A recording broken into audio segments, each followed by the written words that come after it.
এবার কাবার প্রাঙ্গণে দেখা গেল ভাইরাল শিশু সুনামগঞ্জের সেই রিফাতকে। তার মিষ্টি মধুর কণ্ঠে শোনা গেল পবিত্র ধ্বনি, লাব্বাইক আল্লাহুম্মা লাব্বাইক।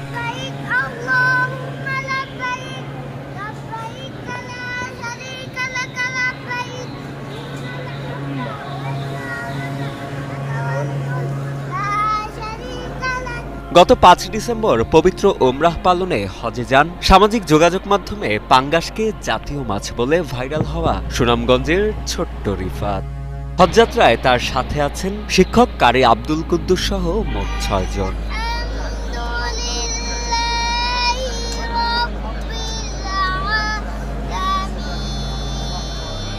পবিত্র উমরাহ পালনের সময় ভাইরাল শিশু রিফাতকে দেখে উচ্ছ্বাসিত হতে দেখা যায় সৌদিতে বসবাসরত প্রবাসী বাংলাদেশিদেরও। সে সময় শিশু রিফাতকে কোলে তুলে আলিঙ্গন করতে ব্যস্ত হয়ে পড়েন অনেকে আবার ক্যামেরা বন্দী করে রাখেন ছোট্ট রিফাতের সঙ্গে সাক্ষাতের আনন্দঘন সেই মুহূর্ত।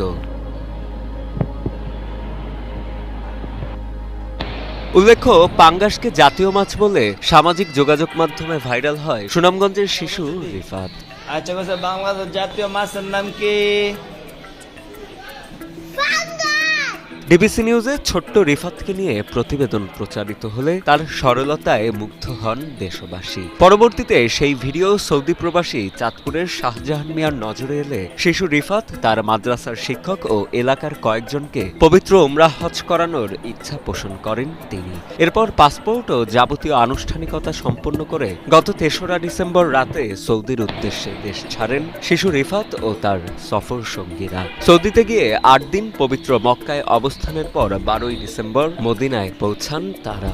পবিত্র উমরাহ পালন শেষে আগামী ১৮ই ডিসেম্বর তাদের সকলের দেশে ফেরার কথা রয়েছে।